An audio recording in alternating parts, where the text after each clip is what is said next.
Hello Gemini friends, I'm Annie Botticelli and welcome to my video, Gemini January 2021 Astrology Must Knows. Happy New Year! I'm sure I'm not the only one that's excited to leave a lot of things that happened in 2020 behind, and I'm open and ready for a new year. I'm sure you are too. So there are lots of things that are going to make this January really feel like a new year, which is very exciting because sometimes when we start the year like in a retrograde, it doesn't really feel like a new year, but that's not the case this year. This year, not only do we have open stars, we have really open stars for forward movement, and we can make up for a lot of lost time and a lot of lost ground in a very short amount of time. That's because all the planets are actually moving direct. It's rare that this happens. And actually even all of the goddess asteroids are also moving direct. So we've got a sky that is ready to rock and roll and ready for progress and ready for moving forward and continuing to break free from the stagnation that was 2020. Okay, so that's very exciting. So if you have to do anything important, you know, your big moves, your paperwork, your big decisions, the first half of January is just amazing for this. There's one caveat to this, and I will go into much more detail about this at the end of the video when we talk about Jupiter and Uranus squaring, which is an epic aspect, which is part of what makes this month one of the most important of all of the whole 2021. But it can bring some zealotry and recklessness and sort of a compulsion to wipe clean that can feel very good, almost like you're on a high, like you're like, okay, getting rid of that.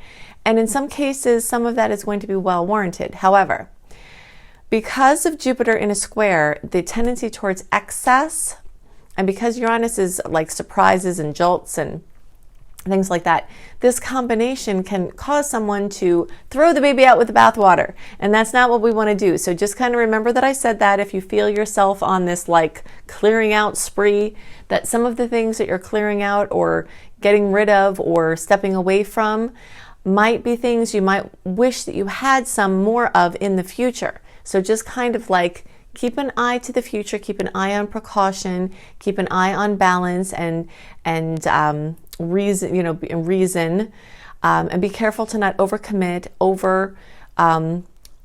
throw out, promise, anything that could be excessive. We want to just kind of put a little bit of thought and moderation to that. But fortunately, we'll have a lot of support in putting that moderation there as well, because all of the personal planets at some point this month are going to be in the earth signs, and that really helps for grounding. So I have a list of other things that I want to talk about as must-knows for the month. I also have a specific list of Gemini must-knows, but first, two admin notes. The first is that this video is for you if Gemini is your sun sign, Gemini is your rising sign, Gemini is your moon sign, or if you watch for your Venus sign or your Mars sign. Some people do that, and if that's the case, this is for you. Each chart that we look at puts that planet on the ascendant, and that's a different chart than the other charts, and they're all pieces of your personal astrological picture, okay? So this is for you regardless of which Gemini placement you have. The second thing is that if you're a late degree Gemini, so if you're like June 11th through the rest of the sign, or 20 to 29 degrees if you know your placement, then I also suggest you watch my Cancer reports, because you cuspy friends, your read is much more complex, okay? So there will be pieces for you in the Gemini report, and there will also be pieces for you in the Cancer report. So you have to do a little bit more work to get your bigger picture. Okay, so let's see. We've got lots of things to celebrate this month, and we have some things to look out for. You're definitely going to be having more eclipse news coming in and other news coming in because of the aspects that are going on. So this is going to be a very information-rich month, and things can continue to change throughout the month. The first half of the month is definitely different than the second half of the month. That's another must know, because we've got these planets raring to go in the first half of the month, but then we start to slide towards Mercury retrograde. And if you've been tracking this at all, if you've been listening to my work, then you know is that as we slide towards a personal planet retrograde, personal planets are the ones closest to us. So Mercury, Mars, Venus, those are the ones that are closest to us that go retrograde. that it puts us like, so as the month goes on and we get closer into this retrograde, and we're in the pre-retrograde shadow transit, it's called, the confusion, the internal focus, the, things from the past coming up, things being called into question, plans changing, uncertainty, that starts to become more of the theme. Okay, where we kind of like pull things closer to us, are just like awake to the wisdom of the universe, trusting that as things are getting canceled or are unsure, that clarity will return. And the clarity will return. We've got amazing stars in March, especially March, and we've got great open stars again in April. And actually March is one of my favorite months of the whole year. So anything that goes on in January or February has a chance to be rectified in March, and that's going to be a really good get up and go do stuff month. So if there's something you're not sure of, or you don't get the thing you're working on in by, getting towards the end of the month of January, then just know that you do have a great open window coming, full of zest and sweet aspects in March, okay? But we've got January and February to go through, and they're going to be a little bit dicier and a little bit more intense, or in some cases, a lot more intense, okay? So we've got clashes between Jupiter, Mars, Saturn, the planet Uranus, the Sun, Mercury, are all going to come and make what's called a square. A square is what I call a diamond creating aspect, because it applies pressure. It takes tons of pressure on the dirt and the minerals to create a diamond. And when we have squares in the sky, which we will have this month, you're going to feel that pressure. But that's the pressure that makes the diamond, okay? So you don't have to fear it. Just know that you're going to be more anxious. Any planets, clashes with Uranus will make you feel like you have your finger stuck in an electric socket, and Geminis kind of always feel that way anyway. So you're going to have to do your grounding exercises more, in your meditation and your breathing and your, whatever you do to stay grounded this month. But you will have help from the personal planets, because all of the personal planets will move through Capricorn at some point, Earth at some point this month. Okay, so one of the big things is to avoid over-promising, over-committing, overdoing, any of those things. And that's something just as a must-know to remember for the month. Okay, so now I want to talk about some specific Gemini must-knows for January. The first is that we're going to have lots of energy moving through Capricorn. Now, while that angle that's made for Geminis is not as comfortable and as yummy as a lot of the other things that are going on this month, which we'll get to, it is really necessary. And it is going to bring a welcome, I think, relief to the zest and just fierceness of the activity that will have just occurred in December. The end of November and December are going to be really big times for everybody, but especially for Geminis and Sages, or people with their important placements in Gemini or Sag, because the eclipses are in that polarity. So major eclipse in November, November 30th, Gemini eclipse, and major eclipse in December, Sag eclipse. And definitely look to my November horoscopes to see where that Gemini eclipse was for you, and what to know about that, and other resources I've created to understand, because these eclipses don't just end when the eclipses happen. It's a whole season, and it's a bigger picture. So the storylines that have been going on in November, December, January, they're going to continue until the beginning of 2022, and we've just been in a hot spot here. So you'll want to understand the what's going on. So you can watch my November reports to get that info. You can watch my December report to get the info about that eclipse. But do know that this month is actually going to have a lot more information coming in from that eclipse, those eclipses, because Venus is going to cross over the Sagittarius eclipse point in the sky. So when there's an eclipse in the sky, it kind of leaves like a sear mark almost, okay, in the sky. And as other planets go over it, it like activates that. And that's what's going to happen. So you're definitely going to have more information, more news, more development. But these Cap placements, even though they're not like, some of it's not welcome in the way that it's an awkward angle, and it's going to make you hem things in. Geminis and Sagittarius also, I'm a Sag, so I get this with you. We're similarly wired. We don't really like to hem things in, right? We like to go in our circles and do our things, move in our spirals and do the things that we want to do and be in our free flow and not be hemmed in and not be interfered with our flow and what we're trying to do. But when the Capricorn placements come, they can bring a break from the frenzy, because it will have been a frenzy, because December, the Sag placements would have just spun you out, okay?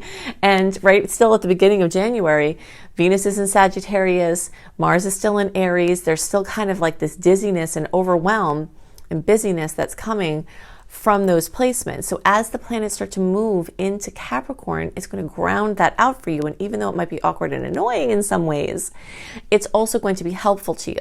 It will a major must know, that's something to celebrate. It will give you great powers of focus and discipline and organization. So I recommend trying to do your taxes this month, because especially in the first part, while the energies in Capricorn are still strong, because as the month moves on, energies are going to start moving into Aquarius, which is also going to be great for you, which we'll talk about.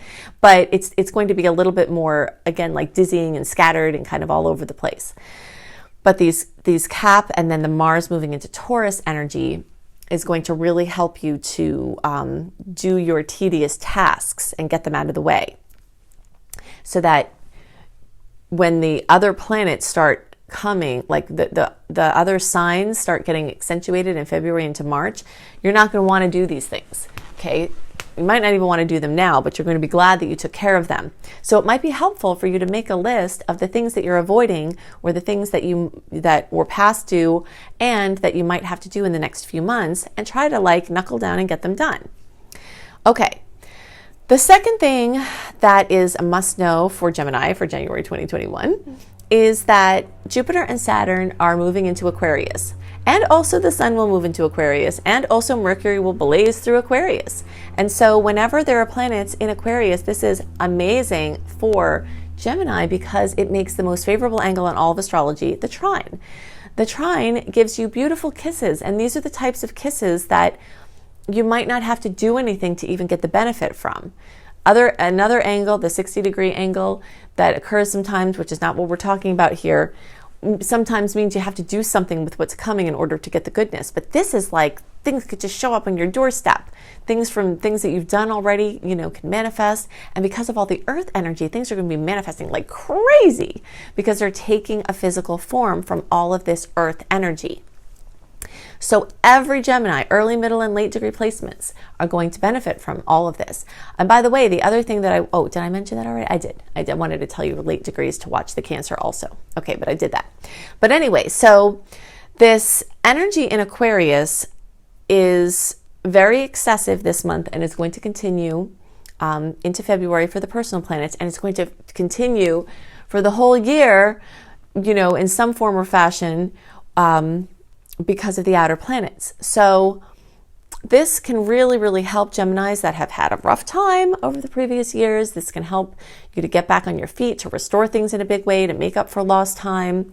And this can give you extra creativity. This can give you blessings in your finances. This can give you blessings in your health. It's just, there's so much potential. And all Geminis will feel that and have that chance. Those of you who are at the beginning of the sign, like May born friends, or 0 to 9 degrees, you're going to have some extra blessings because of Jupiter and Saturn both being in those early degrees. They're going to kiss your Gemini placement, and you are going to feel that, and it's going to feel really good. So I'm excited about that for you.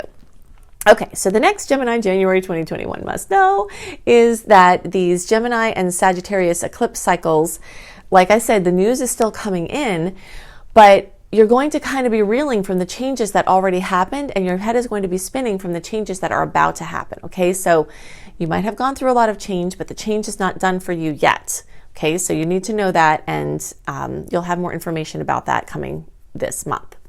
The next thing is that as Mars moves into Taurus and the 12th house, this is going to be about narrowing some of your options. All of these placements moving through air signs, and plus Venus in Sagittarius in the beginning of the month and Mars still in Aries at the beginning of the month, this opens up the field, where lots of options come in. And boy, do Geminis like options, okay? I understand this too, again, because I'm a Sag, and this is the same thing with us. Like, we don't like to have to use an option sometimes, because then that means that option's not there anymore, right? It kind of reminds me of, I don't know if you've watched The Good Place on Netflix, but if you haven't, it's a fantastic show. And it's really funny, and it's very clever. But there's a guy there named Chidi, and he's so funny. He cannot make a decision for anything, and he gets all whacked out about having to decide sometimes even the simplest things. So Geminis can tend to be, I'm pretty sure that if he had a sign, he would be a Gemini, because it's like you all get in this like, okay, do I pick this? Do I pick this? And then you get in the hamster wheel and you're thinking about it, you're thinking about it, you're thinking about it, you're thinking about it. And that hamster wheel becomes like an addiction. And then, you're just constantly like whacked out about the possibilities and not necessarily wanting to choose one or knowing which one to choose. So Mars in Taurus will be annoying in this way, but can also be a blessing in this way that will help you to hone in on, narrow into focus for the options that are presenting themselves. And that can be a great relief to you, okay? But it also will be a little bit annoying, and I will be honest about that. Okay, so something else that's very important to know is that over the next few months, every Gemini is going to have Mars move through your 12th house, okay? So those of you who are Mayborn are going to feel this first, and it might take a little bit longer, like into February, for the June-borns to really start feeling this, but it is going to happen. And you could start feeling it early, even if you're later in the sign. And when Mars is in the 12th house, it's definitely like a bull in a china shop. But if you imagine the china shop is your subconscious mind, okay? So like there's a bull rumping and bumping around in there. And there are certain things that are fragile. If there's something fragile in your mind space or in your subconscious, it's going to rump and bump that up, and it can feel like maybe mentally unstable, mental instability. So just know that this is happening, and it is going to pass. And when it passes, you will be relieved and you'll be happy. But what it's good for, and what you can really use this for to be productive and not just be a nuisance, is to just get more disciplined with your subconscious mind. So again, Geminis and meditation, not saying that if you're a Gemini, you can't meditate. I'm saying that I've talked to thousands of people through readings, and I've talked to many, many, many, many, many people with Gemini placements. And across the board, most of them have said they have a very difficult time meditating. But you can look to different types of meditation, walking meditation, small, short meditations, even just for a couple of minutes at a time, and then build. There's a book called Marriage of Spirit by Leslie Temple Thurston. I talk about this all the time. I have for years because I've been using this book for 17 years, and it really, really, really helps me. And there are spiritual writing exercises in there that are like a meditation and have a meditative result, but they're kind of busy and active in a way. She calls it yoga for Westerners, basically. So even if you're not a Westerner, if you have a Western mentality, or if your mind kind of spins like Westerners are thought to have as our experience, then you might really like that resource, and it really could help you immensely if you can just sit down and do the exercises. So if you get the book, just skip to section 2 and just start working on the exercises. You don't even need to read the first part of the book to get the benefit from that. Okay, so the last thing I want to talk about that's specific for Geminis, that is a must-know for January 2021, is this yummy Leo full moon on January 28th. Okay, so when we have a full moon in a sign that's nicely aspected for us, it increases the odds that the full moon will bring some nice fruition. Now, we know that there's a chance always that drama, stress, high emotion in not a good way can come near the full moon. And that could be purposeful. Okay, I always see the full moon like a dog who had just had a bath or just was swimming, shaking off the wetness. The wetness relates to a water. Emotion is a water energy, and so when the dog is shaking it off, it's like we're the dog at the full moon. So for people who don't process their emotions, Gemini energies tend to talk more about feeling than taking the time to feel, because we're busy and we're on to the next thing and we get distracted. Again, I'm saying we because the Sag profile is so similar that I just understand this so well from my personal perspective. So we can talk a lot about feelings, but when it takes time to slow down and be like, whoa, I feel this way, it's like, oh yeah, no, actually, I'm just going to go do something else, right? So at the full moon, all of that emotional energy charge that's in the field gets discharged like a dog shaking off the water. So there is the chance for that experience, the high emotion, but it could also be a good thing. And because this is in a nice angle for you, that can increase the chances. So every Gemini can feel that as an extra blessing or something good to come out of any conflict that comes. But those of you who are at the very end of May, basically all May born in early June will get some extra blessings from this. But those of you at the very end of May, this is going to, and the very beginning of June, those few days right there, this is going to be the most intense and the chance for the most blessing from this. Okay, so let's get down into the nitty-gritty of understanding this Jupiter square Uranus aspect. Unlike the upcoming in February Saturn square Uranus aspect, we're only going to have one of these Jupiter Uranus aspects this year. The Saturn one will have 3 times, and we'll talk about that more next month. That's going to be a very big deal too.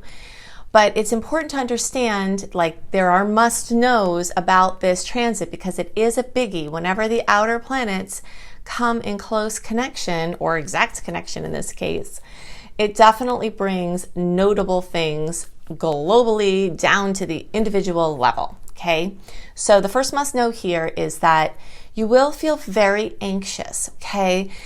The energy of Uranus really rules like the nervous system in some ways. So it's like when there's an aspect with Uranus, we often feel like our fingers stuck in an electric socket. And so the anxiety levels run super high, and those are going to have to be managed. So you just need to know that going into this month, even though we've already had, a long series of that going on, this month is going to be like that as well, okay? The second thing is that even though, as I mentioned earlier, since all the planets are moving forward, it is a good time to move forward and to make decisions and to do important things, especially in the first half of January before Mercury starts to slide into its retrograde process. But there's a caution here with the Jupiter square Uranus because people can feel really, really, really compelled to do crazy things.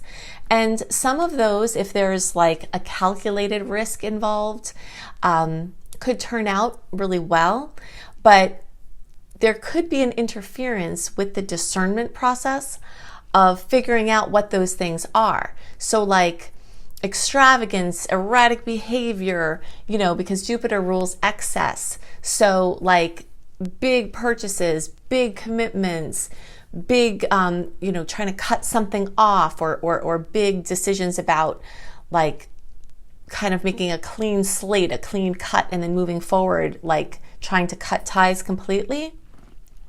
There is some caution with that. So even though the stars are moving forward and it is good to make these big decisions in some ways, if you can leave your lifeline intact, if you can leave an option, for holding on to some of the old stuff until you can see how the new stuff shakes out, because you might wish you had some of that stuff to go back to, that's a very, very major must know for this aspect. If you've got that option to like wait a little bit until the tensions aren't as high, wait a little bit to see if you can find a bridge option that includes both of the things that might be in question. It's just can be a little bit sketchy making a clean cut at this time with this aspect. People are also very receptive to other people's intentions. So whether it's on your personal level with somebody close to you, or whether it's in a level of like a leader or a religious leader or a political leader trying to exert or say things, people are going to be very open to suggestion at this time with this aspect. And actually, there are known cult leaders that have had this aspect in their natal charts, like the capacity to woo somebody over into something that seems so exciting, like it's going to solve all the problems. Just be very wary of anyone or anything that says, now all your problems are going to be gone if you do this thing, unless it's something that's low stakes, low commitment,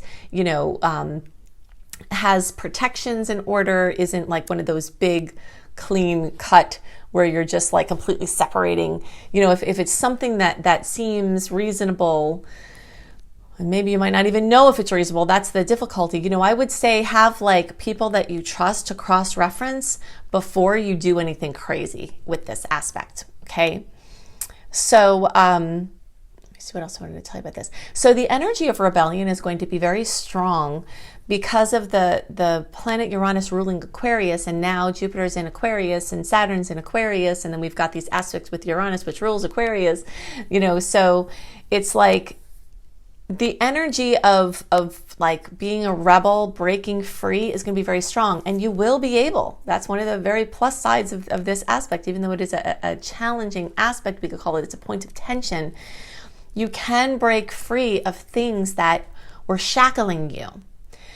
But the more you direct the breaking of the shackles to things like clearing up addictions, clearing up debt, clearing up, overspending, like clearing up bad habits, the more you can be more sure that it's going to be a good thing what you think that you are breaking free from, okay? Because breaking free for the sake of itself might seem very alluring at this time, and people could make some rash decisions that they later regret. So a lot of caution and care has to be given.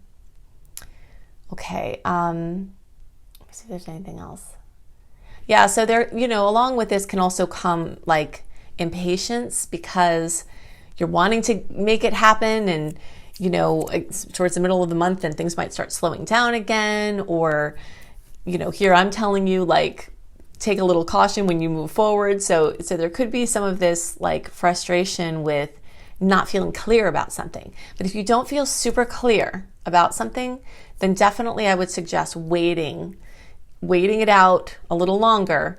The energies will be much more clear in March and April for trying to make some big decisions again, in the event that you're not completely clear at this time. Some other things about Jupiter squaring Uranus are, first of all, that it may coincide with major trajectory changes. And this is an interesting topic now because we've just come out of eclipse season, and we're still kind of getting some leftover things from the November, December eclipses, which definitely are trajectory changing and can really set people on a completely different course. And this aspect does the same thing. So it's very kind of eclipse reminder like in that way, where it's, you could see something come, and if it's coming out of your control and you can't do anything about it, then your choice is to clear up the resistance and accept it, or look for possible solutions or ways around it. And if those can't be found, then, to try to regain your peace on the topic. But it does often coincide with very dramatic life changes, and also changes in fortune. So people may make a bunch of money and all of a sudden be rich. People may lose a bunch of money and all of a sudden, have a reversal of their financial situation. So those types of things can happen. An analogy that I've been thinking of for this aspect has to do with those stories we hear about certain people who have become famous too fast, or become famous too young, or become successful too young or too fast, or just too plain successful and famous, right? Sometimes, and I'm not saying that this is true for all people who are successful or famous, obviously, but there are many people we've heard of that have just not been able to handle that level of change and that extreme change, or that extreme experience, and it has burnt them up. And this energy is very much like that. So many people might be thrown into the spotlight, thrown into fame, thrown into fortune, or thrown into not fortune, just like a big change. But a lot of it can be very positive, like, you get your dream that you worked for, but you need some help and support managing the openness that comes with it. Sometimes this aspect can bring too much freedom and too many options, and the confusion that comes from those things, So definitely, if you're in a position like this where something like this occurs, remember what I said, so that you can seek out support to help you stay grounded and help you stay centered and help you make good choices during the major changes. Because zealotry is another word that I'm using to describe what this energy can bring. And even though the aspect is happening on the 17th of January, this is a big one. So we're feeling this, even a month or more before it's starting to build, and we'll feel it after it'll flow after. It's a big one. We're not going to feel it just on the day and the week of this. This is a trend that's kind of building in our subconscious. It's making itself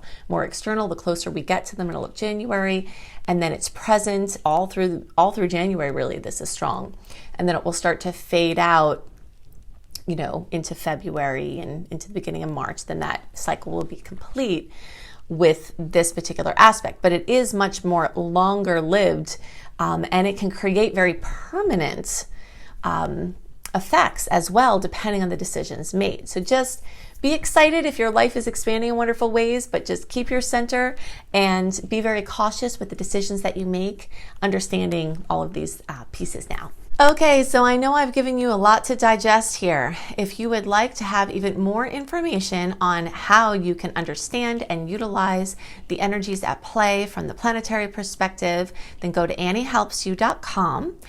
There you'll see lots of blogs that I've written on astrology and other topics, but there you can also sign up for my free email newsletter. And with that, you will get delivered into your inbox 1 month early my written report of the sweet and salty aspects and their dates and what you can expect from them, as well as my general write-up of the month in a written version so that you can go back over it and digest it. So it's not a transcript of these videos, but it is a summary and some more details about the general energies at play.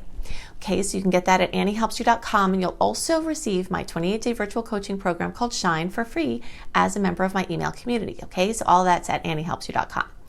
Then you can go to cozybysweetstarlight.com, and you'll see my written horoscopes up 1 month early, as well as book recommendations for each sign for each month, depending on the sun, where the sun is for each sign, plus healthy lifestyle and spiritual lifestyle blogs on there. It's a beautiful site. You will love it. So you can check that out, cozybysweetstarlight.com. Definitely also go to my school, Luminous Life Multiversity, at lumelife.com, LUME life.com. I've got free courses there on health and wellness, also on increasing your abundance. You can see those free courses, and you can see my paid course called Becoming a Professional Astrologer Mastery Course. If you think I put a lot into the free resources that I give you every month, you should see what I do for the paid resources. It is quite crazy comprehensive, and it will equip you to do whatever you'd like to do in astrology, whether it's just for your own self-development and helping your family and friends, or if you'd like to include it in part of a professional offering, or just do astrology as your work. I will teach you what you need to know to do that. So you can see all of that there. And very exciting, it's definitely time to get my book, Planetology, How to Align with the Natural Rhythms of the Universe. It's out officially on December 8th of 2020. You can pre-order it before then, and you can find it on Audible. It's on Kindle. It's in a print version. It's on Barnes & Noble Nook. It's a beautiful hardcover reference book that you'll go back to time and time again. All of the Books A Million stores and all of the Barnes & Noble stores in the entire US has ordered copies of this book. So you should be able to walk in and get it unless somebody's bought them already. But you can also order them on Amazon and at independent booksellers, many independent booksellers worldwide, and also some big booksellers worldwide have also stocked this book. So you can find it pretty much anywhere. So you can see that, more of that, by just searching for Planetology and my name. And I hope you have a wonderful month. Happy New Year, and I'll see you next month. Bye.